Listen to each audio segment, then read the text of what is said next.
Hello friends, ನಮಸ್ಕಾರ. ನಾಡು ನುಡಿ ಲೈವ್ಗೆ ಸ್ವಾಗತ. ಸ್ನೇಹಿತರೆ, ಇದೀಗ ಮಹಿಳೆಯರಿಗೆ ಗುಡ್ ನ್ಯೂಸ್ ಸುದ್ದಿಯೊಂದು ಇದೆ. ಗೃಹಲಕ್ಷ್ಮಿ ಹಣದ 29ನೇ ಕಂತಿನ ಹಣ ಬಿಡುಗಡೆಯಾಗಿದೆ. ಹಾಗಿದ್ರೆ ಯಾವಾಗ ಈ ಹಣ ಖಾತೆಗೆ ಬರಲಿದೆ? ವಿಡಿಯೋವನ್ನು ಕಂಪ್ಲೀಟ್ ಆಗಿ ವಾಚ್ ಮಾಡಿ. ಗೃಹಲಕ್ಷ್ಮಿ ಯೋಜನೆಯ 21ನೇ ಕಂತಿನ ಹಣ ಬಿಡುಗಡೆಯಾಗಿದ್ದು, ಮುಂದಿನ 2-3 ದಿನಗಳಲ್ಲಿ ಜಿಲ್ಲೆಯ ಅರ್ಹ ಮಹಿಳೆಯರ ಬ್ಯಾಂಕ್ ಖಾತೆಗೆ ಜಮೆ ಆಗಲಿದೆ ಅಂತ ಹೇಳಿ ಗ್ಯಾರಂಟಿ ಯೋಜನೆಗಳ ಅನುಷ್ಠಾನ ಪ್ರಾಧಿಕಾರದ ಜಿಲ್ಲಾ ಘಟಕದ ಅಧ್ಯಕ್ಷ ಇದೀಗ ತಿಳಿಸಿದ್ದಾರೆ.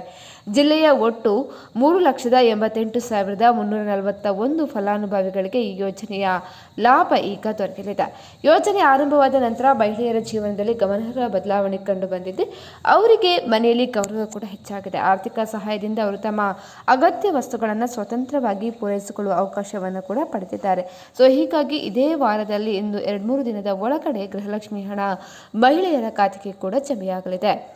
ಸ್ನೇಹಿತರೆ, ಈ ಬಗ್ಗೆ ನಿಮ್ಮ ಅನಿಸಿಕೆಯನ್ನು ಕಮೆಂಟ್ ಮಾಡಿ ತಿಳಿಸಿ. ಅದೇ ರೀತಿ ನಮ್ಮ ಚಾನೆಲ್ ಅನ್ನು ಕೂಡ ನೀವು ಸಬ್ಸ್ಕ್ರೈಬ್ ಮಾಡ್ಕೊಳ್ಳಿ.